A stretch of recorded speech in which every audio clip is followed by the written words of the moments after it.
አሜሪካ መግባት ለብዙዎቻችን ትልቅ ህልም ነው። እኔም ያ ህልም ተሳክቶልኝ ቪዛዬን ይዤ ቦሌ አውሮፕላን ማረፊያ ፊት ስቆም ከፊቴ የሚጠብቀኝ ትልቅ ህይወት እንጂ ወደ ኋላ የምተወውን ነገር አላሰብኩም ነበር። አሜሪካን ገብቼ በስራ ስወጠር፣ በዶላር ስሰላ፣ በኑሮዬ ስሯሯጥ የረሳሁት አንድ ትልቅ ሀቅ ነበር። ከአንድ ዓመት በኋላ ግን ያላሰብኩት ነገር ተከሰተ። ኑሮዬን፣ አመለካከቴንና ማንነቴን የለወጠው አጋጣሚ። ዛሬ የማወራላችሁ ስለ አሜሪካ ፎቆች ወይም ስለ ዶላር አይደለም። አሜሪካ ሄጄ ውሻዬን እንዴት እንዳከበርኩትና ያ ውሻ ስለ ሰው ልጅ ፍቅር ያስተማረኝን ትልቅ ትምህርት ነው። ይህ ቪዲዮ እስከ መጨረሻው ተመልከቱት፣ ምክንያቱም መጨረሻ ላይ የምነግራችሁ ነገር የህይወት እይታችሁን ሊቀይረው ይችላል። እስከ መጨረሻው አብራችሁን ቆዩ። መጀመሪያ ትውስታዬ። ኢትዮጵያ ያለው ቡሊ የሚባል ውሻ ነበረኝ። ለኔ ውሻ ማለት ግቢ ጠባቂ እንጂ የቤተሰብ አባል አልነበረም። ምግብ ወረውርለታለሁ፣ አልፎ አልፎ እራራለታለሁ፣ ግን በጭራሽ አቅፌው ወይም አውርቼው አላውቅም። እንዲያውም አንዳንዴ ሲጮህብኝ ቆጣው ነበር። አሜሪካ ለመሄድ ስዘጋጅ ቡሊን ለማን እንደምሰጠው እንጂ እንዴት እንደሚናፍቀኝ አላሰብኩም ነበር። ሁለተኛው አሜሪካ የብቸኝነት ህይወት። አሜሪካ ገባው፣ ስራ ጀመርኩ። ሁሉም ነገር አለኝ፣ ቴክኖሎጂው፣ ስራው፣ ምቾቱ። ግን አንድ ነገር ጎደለኝ። ሰው ናፈቀኝ። እዚህ ሀገር ሁሉም በሩን ዘግቶ ነው የሚኖረው። ጎረቤት ሰላም አይልህም፣ መንገድ ላይ የሚያወራህ የለም። በዛ ብቸኝነት ውስጥ ሳለው አንድ ነገር አስተዋልኩ። አሜሪካውያን ለውሻቸው ያላቸው ክብር አስገረመኝ።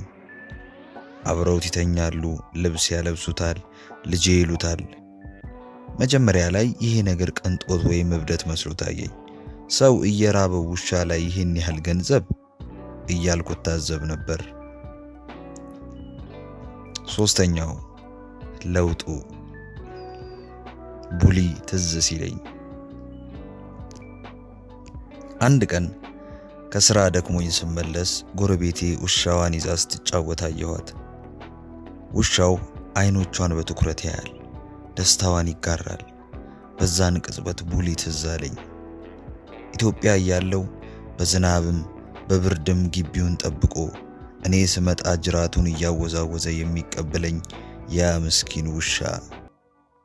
እኔ ለቡሊ ፍቅር አልሰጠሁትም ነበር፣ እሱ ግን በታማኝነት ይወደኝ ነበር።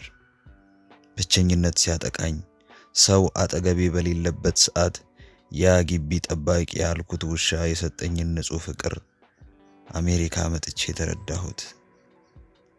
እዚህ ሀገር ውሻ የሚከበረው ዝም ብሎ ሳይሆን የሰው ልጅ የሚሰጥህን ያህል ወይም ምናልባት ከዛ በላይ ታማኝነትና ፍቅር ስለሚሰጥ እንደሆነ ገባኝ።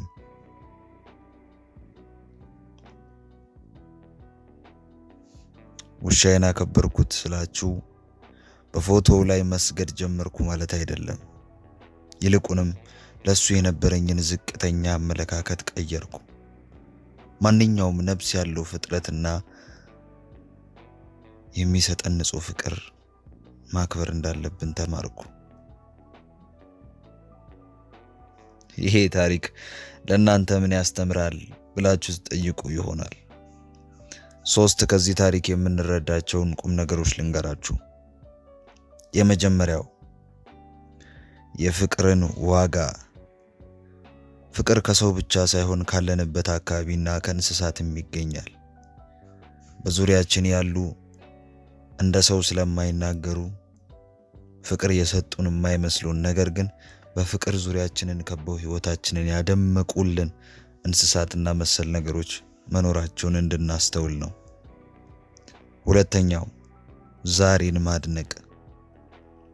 ኢትዮጵያ ያላችሁን ቤተሰብ፣ ጓደኛ፣ አልፎም ተርፎም ታማኝ ውሻችሁን ዛሬውን ውደዱት።